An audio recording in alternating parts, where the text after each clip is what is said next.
Lyman Beecher. He is a prominent religious figure. He grew up farming and blacksmithing with his family. He soon realized that he wanted to study and go to college instead of farming and being a blacksmith.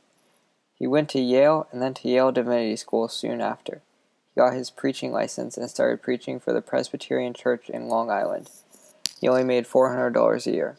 To compensate, his wife opened up a private school of which he was a teacher.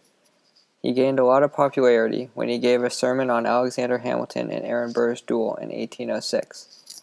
He wanted more money, so he moved to Connecticut, where he was the minister at a congregational church where he preached Calvinism, a branch of Protestantism. This is about when he started to think about temperance.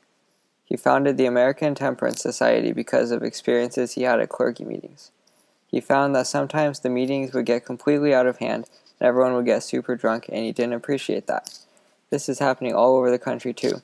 People were seeing the negative effects of super drunk people. At this point, alcohol was heavily integrated into American life, but Americans didn't like how their fellow Americans were so negatively affected by alcohol. It raised the rates of death, disease, suicide, and crime. So he preached and published 6 sermons on intemperance, people not being able to control their excessive drinking. It got a lot of circulation in America and even in Britain. He wanted people to stop drinking spirits and hard liquor. He didn't like that America was turning into a drunk wasteland. He thought drinking was a sin. In 10 years, 8,000 local groups joined.